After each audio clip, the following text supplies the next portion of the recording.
है कि हमारे बीच में आलमबाग जोन के संयोजक श्री अनिल तिवारी जी उपस्थित हैं।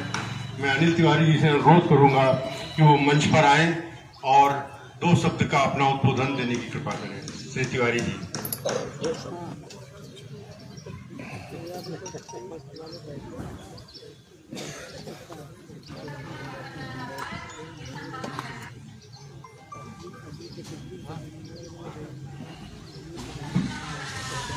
हेलो।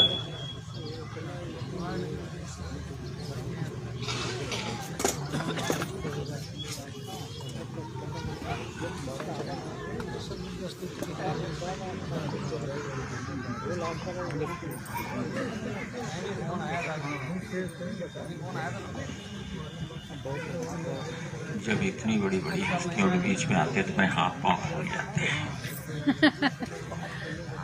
क्या बोले क्या ना बोले, सही बोलेंगे कि गलत बोलेंगे। शर्मा जी वे कितने जबरदस्त तरीके से बोल रहे थे। बहुत पुराने कार्यकर्ता है। फतेहगढ़ में झंडे गाड़ रखे, फतेहगढ़ को खड़ा भी आदमी नहीं किया। आज की तारीख में रहते लखनऊ में है, चिंतन सारा फतेहगढ़ का किया करते हैं। लखनऊ में समय ही नहीं देते, मिलता ही नहीं। हम आवाहित करते लेकिन कुछ इनके पास समय ही नहीं है। फतेहगढ़ से आइए एक बार ओम भूर्भुवः स्वः तत्सवितुर्वरेण्यं भर्गो देवस्य धीमहि धियो यो नः प्रचोदयात्। ओम ज्ञानतिमिरान्धस्य ज्ञानाञ्जनशलाकया चक्षुरुन्मीलितं येन तस्मै श्री गुरवे।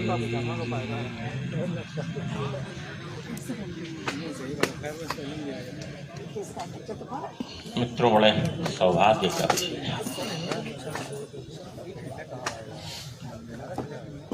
और मेरे पास समय कम है।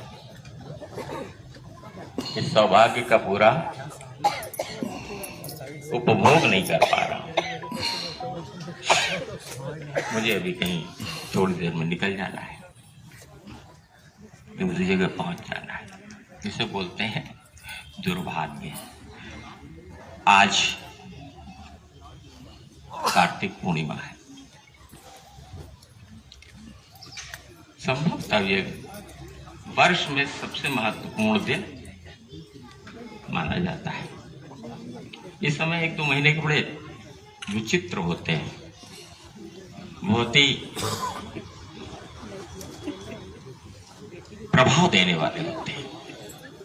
उनमें ये वो शरद पूर्णिमा, इधर ये कार्तिक पूर्णिमा, ये बड़ी महत्वपूर्ण होते हैं। और आप आज इतने सारे लोग यहाँ इकट्ठे हो, पंचकुंडी यज्ञ हो रहा, अभी और बहुत से लोग आने वाले हैं।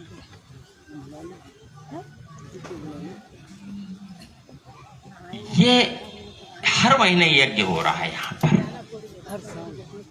हर महीने यज्ञ होना अपने आप में बहुत बड़ी उपलब्धि है, बहुत बड़ी सेवा है। सेवा है।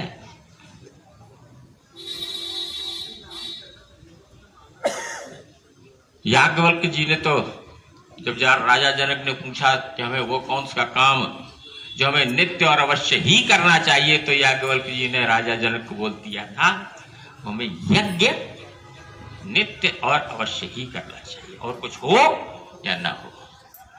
ये हम नहीं कह रहे। याज्ञवल्क्य जी ने, जो राजा जनक के गुरु भी रहे, और उन्होंने कहा था, पूरी व्याख्या नहीं करेंगे तो समय नहीं है। तो यज्ञ तो अपने आप में इतना आवश्यक है, इसीलिए हर घर में यज्ञ नित्य होना चाहिए, भले छोटा सा। वैसे यज्ञ की बहुत बड़ी परिभाषा है, बहुत बड़ी परिभाषा है। ये उसका एक भाग है अग्निहोत्र। अग्निहोत्र में नियमित करना चाहिए और अवश्य ही करना चाहिए। छोटे छोटे स्वरूप में बना दिया, लोग नहीं कर पाते, कहते तो बलिवश यज्ञ कर दो। यज्ञ करो, पहले भोजन बनाओ साफ सुथरे होकर के और 5 आहुतियां दे दो, वो भी एक यज्ञ है। अगर उतना भी कर ले तो यज्ञ तो हुआ। घी गुड़ मिला करके गायत्री मंत्र बोलते हुए पहले भगवान को दे दिया, फिर वो प्रसाद हो गया। शुभ स्वरूप में करने को बताया गया। पहले जो पुरोहित बोल देता था हम मान लेते थे, ज्ञानवान था, पात्र था, वो जो कहता था हम मान लेते थे, हम करते रहते थे। आज की तारीख में तो ऐसी स्थिति नहीं, जब तक हमारी समझ में नहीं आएगा मानेंगे नहीं। कहीं पात्रता में, हमारी पात्रता में कहीं कुछ कमी आई, हमारी पात्रता में कमी आई। और अब तो जब तक समझ नहीं लेता व्यक्ति तब तक करने को तैयार नहीं। क्यों? Why to. तो अब इसकी आवश्यकता है कि वाई टू समझाएगा। और आपका सौभाग्य, सबका बड़ा सौभाग्य, यहाँ वाई टू समझाने के लिए आदरणीय अरुण जी मौजूद है, जो यहाँ बहुत अच्छी तरीके से वाई टू समझा देते हैं। हम सब भी उनसे समझा करते हैं। आज है नहीं यहाँ पर। तो यहां तो यज्ञ, ये पंचकुंडी यज्ञ हर महीने में एक दिन होता है। कब से हो रहा है? कितने साल हो गए इसको?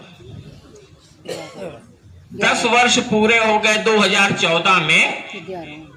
आज ही के दिन ये प्रारंभ हुआ था और आज 10 वर्ष इसके पूरे हो गए। निरंतर चल रहा है, निरंतर।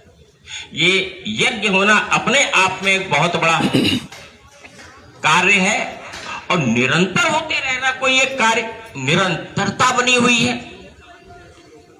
एक दूसरा बहुत बड़ा मिल करके एक बहुत बड़ा टारगेट अचीव करा देते हैं। इसीलिए यहां ऊर्जा बहुत है, इस क्षेत्र में ऊर्जा बहुत है। यहाँ नियमित, यहाँ हर महीने यज्ञ हो रहा है, हेमंतनाथ पे रोज यज्ञ हो रहा है।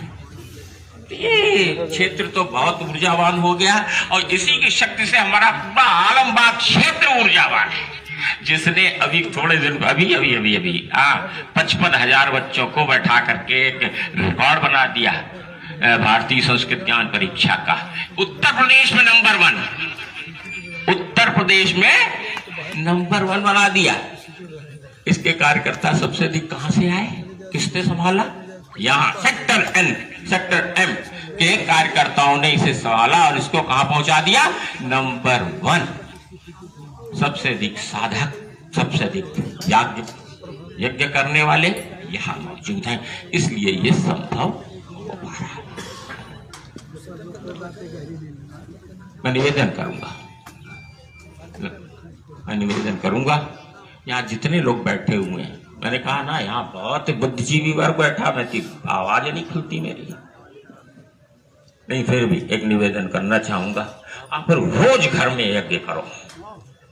बहुत बड़ा मत करो तो कम से कम बहनों से निवेदन करूंगा कि 5 आहुतियां भोजन बना के उसमें नमक ना हो वो अग्नि को दे दिया करें। कैसे दें? गैस पे बनाते हैं, उस पर बनाते हैं। अरे तो जाली रखो, उस पर कर दो, जाली रखो।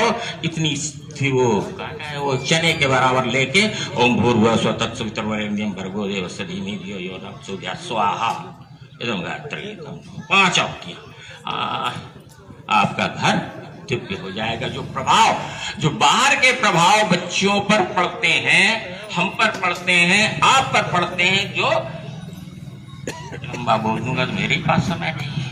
वो किसान बोता है, उसकी पता नहीं क्या मानसिकता है, जिस समय हो रहा है इससे पैसा मिलेगा, उस समय क्या करूंगा क्या ना करूंगा। अच्छा तुम सोचते ही नहीं।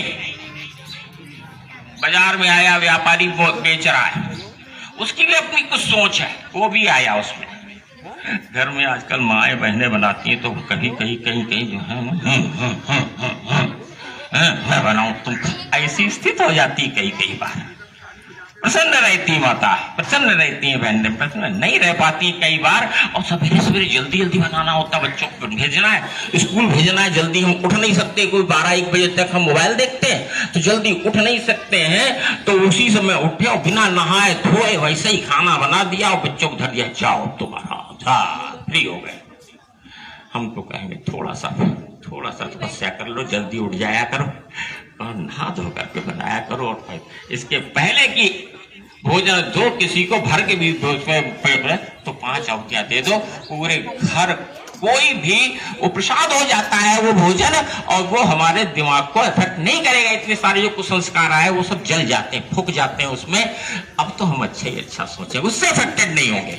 हमारे जो अंदर है उससे तो वो जरूर इफेक्ट होगा, लेकिन बाहर से जो आया है, जैसा खाए अन्न वैसा बने मन, और जैसा पिए पानी वैसी होए वाणी, उससे बच जाएंगे। प्रैक्टिकल चीज बता रहे, हम मिशन के बारे में आपको कुछ नहीं बता रहे। भाई साहब इतना जबरदस्त बता दिया पूरा जो है। मैं तो वो प्रैक्टिकल चीज आपको बता रहा हूं, निवेदन कर रहा हूं, इसको कर लेना। इसका प्रभाव आप 1 महीने में तो दिख जाएगा, 1 महीने में दिखने लग जाता है कि बच्चों के ऊपर आपका प्रभाव आने लगेगा। अभी बच्चे नहीं सुनते हैं, हाँ नहीं सुनते, क्या करें, बहुत जल्दी इफेक्ट, छोटे बच्चे बहुत जल्दी प्रभाव आ जाता है उनको, फिर वो आपके सुनने लगेंगे। अब बोलने लग जाऊं तो फिर रुकता ही नहीं हूं मैं। कुछ ऐसी स्थिति हो गई तो टाइम में नहीं पता चलता, घंटे 2 घंटे हो जाते हैं।